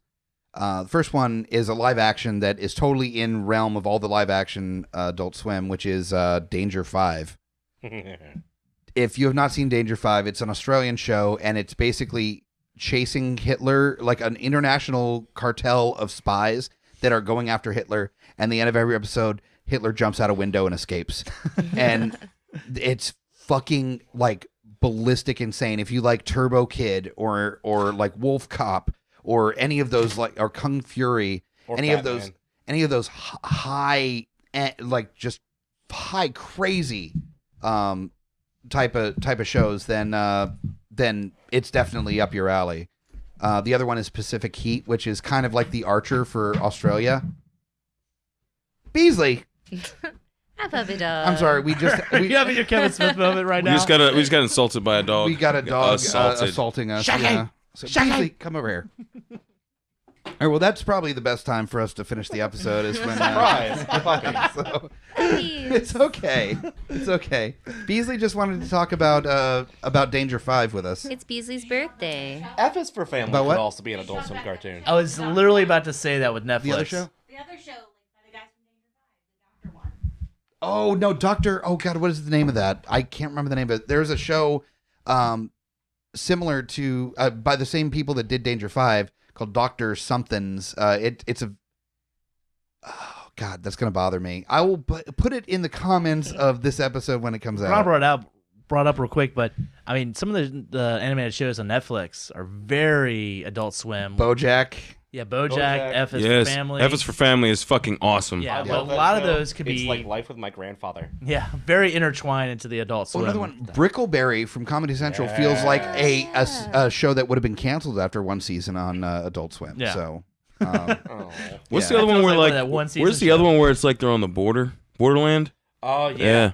I laughed Yeah. my ass off Yeah. at that. I was like, I know why this was canceled, but this is amazing. I'm going to Yeah. keep watching it. It's- I think the thing is, though, all these shows from Adult Swim are the reason why these other shows on other networks exist. They really kind of they wedged out a little gap for adult animation, and not like the sexy hentai kind of adult animation. I mean, just humor, fun, like adult humor cartoons, because our generation still likes watching fucking cartoons. We used to watch Adventure Time and SpongeBob and No, Some of never us still do. I SpongeBob. mean, okay, some do. SpongeBob is terrible. Have you not been high enough to watch SpongeBob? Yeah. Do I? Have you not been high and watched SpongeBob? I have been high and watched SpongeBob, and I still don't like it. Really? Yeah. Yeah. Oh. Not weed. no. Better bad weed. weed. Yeah, get good weed. A generation that was raised on watching episodes of The Simpsons Yes. during prime time. So, That, you know, yeah. thank you for Adult Swim carrying the torch and making this a little bit more accessible on all sorts of different formats now. They have animated shows on Hulu, on Amazon, on Netflix, all sorts of stuff available because of Adult Swim and what they did because of Hanna-Barbera and just recycling animation and then starting their own shows. So there's a lot to be thankful for with Adult Swim. And on that note, we're going to finish up this episode of Geeks Under the Influence. Thank you guys so much for listening to us, and definitely subscribe on iTunes, rate us, comment. You know, that brings us up in the rankings, so other people get a chance to listen to this fantastic podcast. Also, thanks so much for the use of Little Girl on the intro by the Gajira Experiment, and for the use of Dead by Dawn by the Creepazoids on the outro. And as always, join us or die. Shut the fuck up, Hobbit. Join us or die, or I will swallow your soul. Necronomicon gives us power to rise from the dead. You play to take, our claim begins to spread. You can fight all you want, cause you felt to resist. We're here to take the world and rule with an iron fist. So join us or die, join us or die, or I will swallow your soul. GUIPodcast.com.